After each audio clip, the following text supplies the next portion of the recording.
Okay.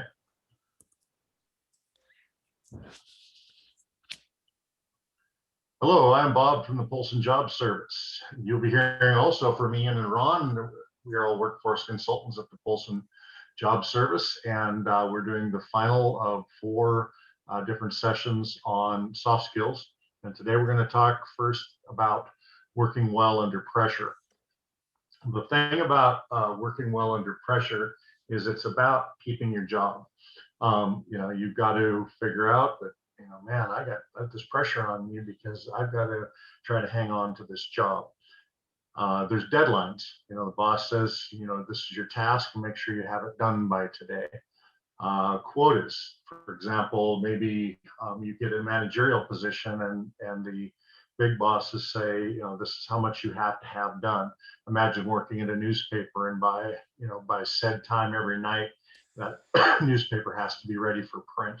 So all of these are job pressures, and there's many more to go along with it. And how you deal with it is what we're here to talk about today. How about a tough supervisor? I was a high school teacher for 37 years, and the toughest principal I ever had was probably the best boss I ever had. And he was also a micromanager, which it talks about in this segment. And the thing about it is that you adapt, you adjust. I hated him at times, but in the end, he became best boss and a very good friend. So you just have to learn how to adapt and deal with it. Things like being on time, getting along with annoying coworkers, and abiding by company policies are another pressure of the workplace. Then there's self-imposed pressures. Are you a person that pushes yourself?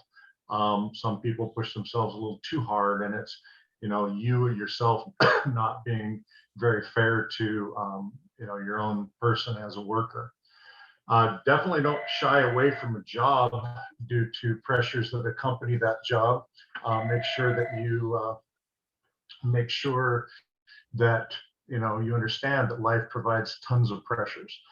There's adjustments after taking a new job, which we're going to talk about later on, and when we talk about flexibility. So, and there's a segment in there talking about when you get married, and you've got to give up things, and you've got to give more, and so forth. That's a little bit like these pressures. You've got to adapt and deal with it.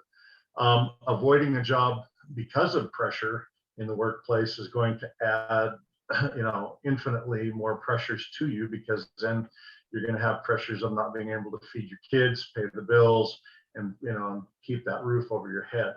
So again, I think anybody can deal with the pressures, put up with them, put in front of them at work.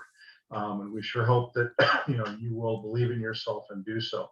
What we do at the end of every soft skill is talk about some scenarios to let you see things that might come your way in the workplace, and then maybe try to give you some ideas. As is obvious, you can stop at any time and think about the best answer to these scenarios. So today's first scenario, your boss loves your work and needs quality in what is completed. Your workplace is shorthanded since some folks are on vacation. After 2 o'clock, he comes to you and gives you 3 major tasks. Worse yet, he says complete them before you go home so they are ready for him at 8 a.m. tomorrow. You're on a salary, so you won't get overtime if you stay longer than the normal hours. What will you do? So there's 4 possible scenario outcomes. You could work until I get the job done, no matter how long I have to stay. Work super fast so I can get them done by closing time or close to it. Finish what I can do and leave work at closing time, or probably throw up your hands in frustration and tell the boss I need help or it won't get done. It is doubtful that letter D is going to get you a good standing in the workplace. Once in a great while, there might be just a ridiculous task, and you might have to stand up for yourself, but this doesn't seem like that situation. And C is probably a real bad idea unless you plan on coming in super early the next morning.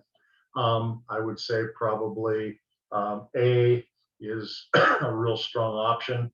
And remember that you doing that and giving up a couple hours one evening also will provide you many, many more months, years of work that you really probably need to support yourself and your family. The second scenario, you finally got a job that is just what you need for to take care of your family finances and keep you comfortable. You're a person that loves to be told what to do and then be left alone to go to work. Your boss is a micromanager who watches over everyone's shoulder and is under a lot of pressure himself or herself to meet production goals. Deep down, your boss is a great person, but his or her hovering makes it nearly impossible for you to work. What are some things that you could do to learn to cope with this situation? Remember what a great job fit this is for you. Again, it would be a real good time to shut this off for a second, come up with some ideas, brainstorm with somebody else in your household or a coworker, and then turn back on for my ideas or what Ian and Ron have coming later on. Having worked for the boss I talked about earlier, I think that one of the things you have to remember is with that paycheck comes certain things and that you have to deal with. And I would strongly recommend that you stick to your guns, do your work. I know you like to be left alone, and the longer you do that job and do fabulous work and make his or her little micromanagement adjustments for them, the more likely it is they're going to leave you alone. Beyond that, it's pretty tough when you deal with somebody like that. But again, that paycheck and you being willing to work with their style is really important to you. Okay, now we're going to talk next on effective communication, and I believe Ian's going to talk to you on that. Hi, good afternoon. Ian at the Job Service, as Bob was saying. Excuse me, we're going to talk about being an effective communicator within your organization. So we'll look at that picture, learn effective business communication skills, just briefly touch on that. As Bob was saying, when you go to work, you've got the job. Obviously, you feel like you could do the job, and you know who you are, you know what your strengths and weaknesses are. And so you already know the type of person you are, and now it's up to you to communicate that. So that first paragraph there below the photo, how to communicate your strengths, some questions you might ask yourself is, how do I get the message across? Why am I a good fit for this job? How can I prove that I can work within management style? And let your employer know that you're willing to learn or improve your communication skills through training. So really the communication boils down to four different things. There's verbal communication, like your words. There's nonverbal, which are your actions, your expressions, how you're dressed, written communication skills, and visual communication skills. The messages you send, maybe your workplace, maybe you have pictures, posters up. Those are all examples of visual communication. You're showing people who you are. So looking at this first paragraph, how do I get my message across?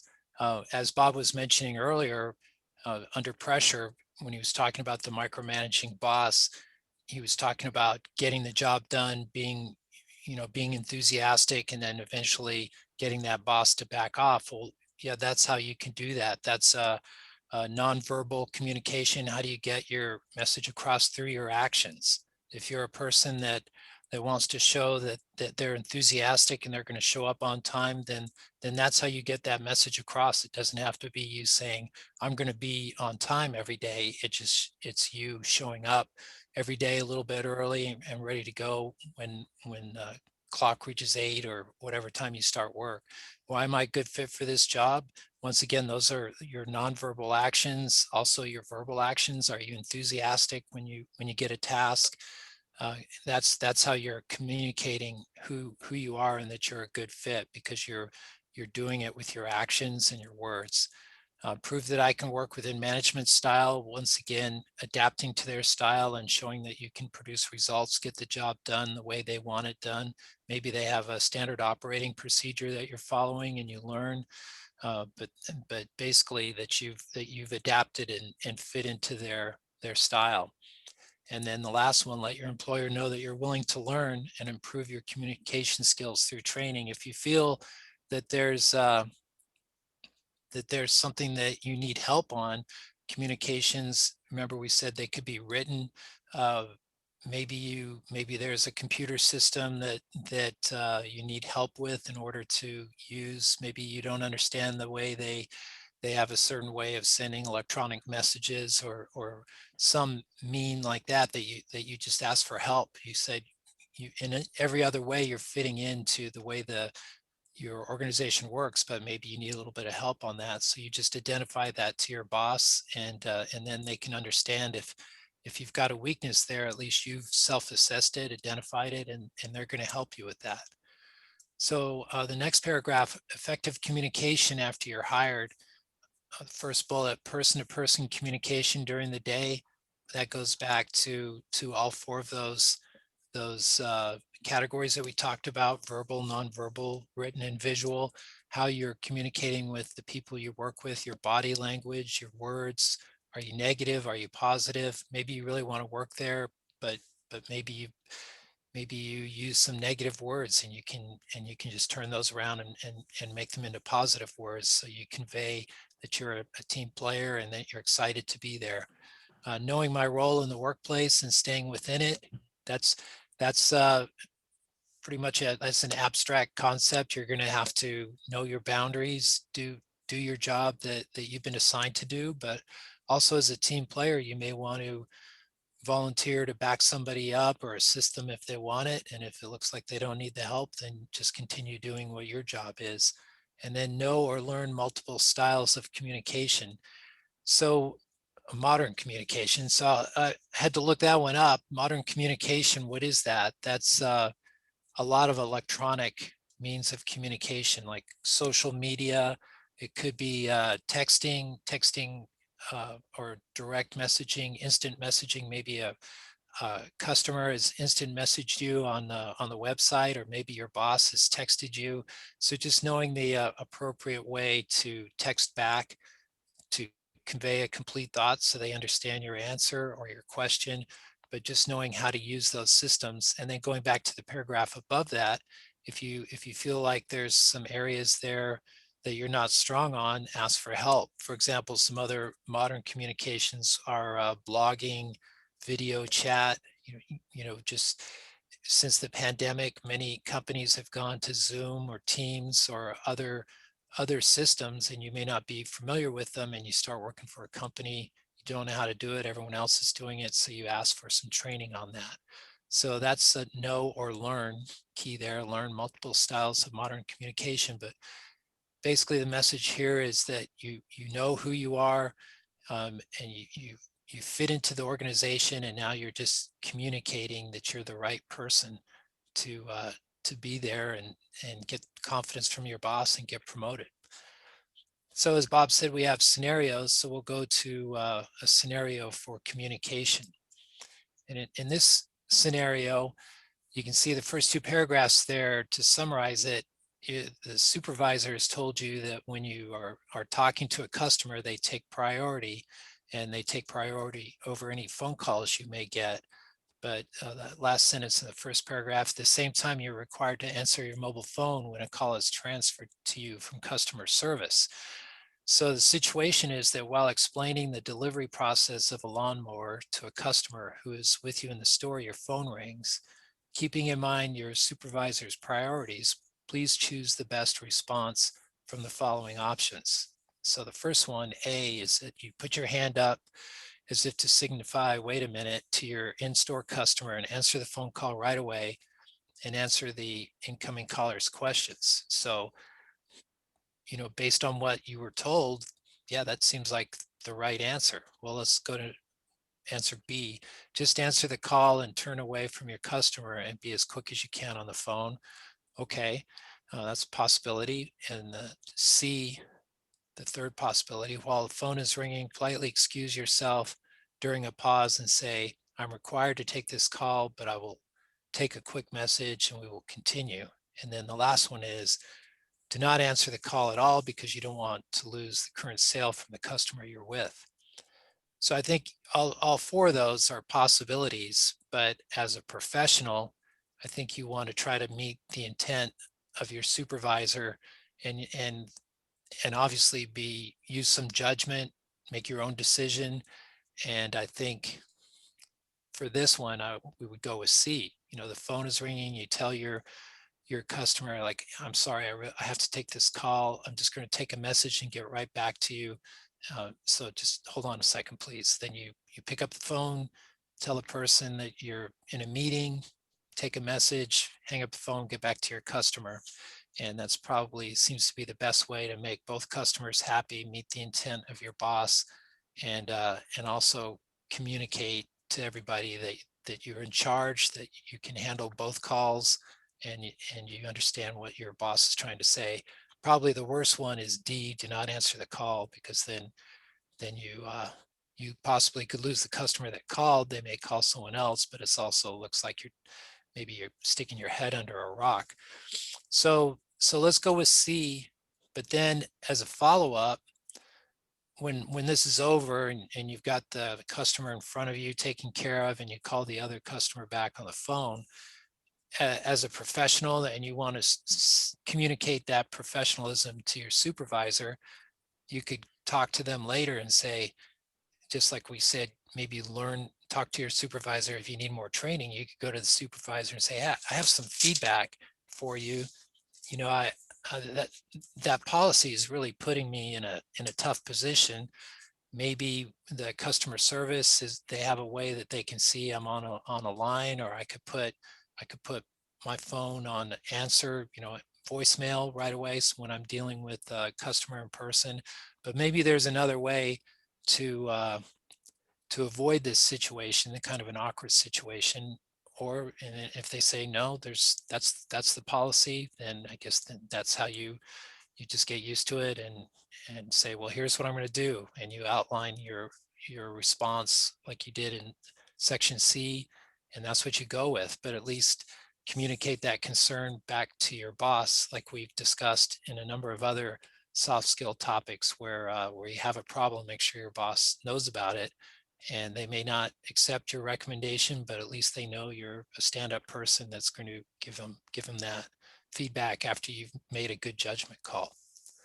Okay, so that's the scenario for effective communicator. And next we're going to go to flexibility, and Ron's going to discuss that with us. You ready, Ron? Yes, thanks, Ian. Okay, flexibility is a soft skill. It's the final soft skill that we'll be talking about in this series.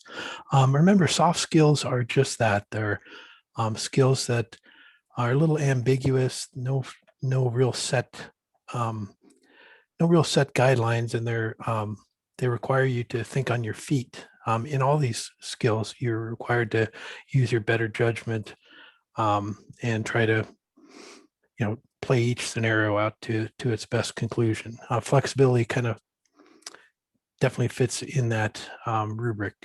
So being flexible in the workplace or in social situations means that you have some level of ability to deal with what you may feel are, or say, irritating people, schedule changes, old rules, new supervisors, and just never ending change. Because we know that one thing that will never change is that there will always be change of some sort. So, and we're all flexible up to a point. At some point in our lives, most of us go from being, free and independent young people to either getting married or possibly being in a relationship. And then many of us end up having kids. With each step, the free and independent parts are traded for the other rewards, such as a family or a good job. And you can't you can't take off and do things as you used to do. When you have those responsibilities, you have to buckle down and meet those needs of others who rely on you. And you have to be flexible. So, for example, you may have to count to 10, like in the workplace environment. Maybe there's someone that's really, on your nerves that day. So one coping skill might be, okay, I'm going to count to 10 before I, say anything, so that I can take a breath and say something that's appropriate, yet effective. Or possibly your supervisor just put a new policy into place, and you're upset about it, maybe you just need to sleep on it overnight so that you can, address it, intelligently think about it and address it the next day, come to grips with what's happening. In other words, be flexible.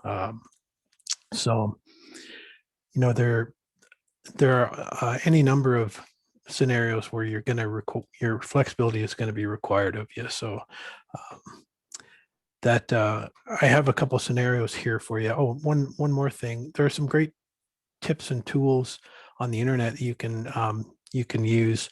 There's a site called TED Talks, and then there's plenty of YouTube videos which may give you some ideas on how to be flexible, because it's really in your interest to be flexible. For example, in the scenario of, I'm not going to go over all these scenarios because there's quite a few of them, and you can read them, as we're talking, or if there's any questions that come up, feel free to chime in.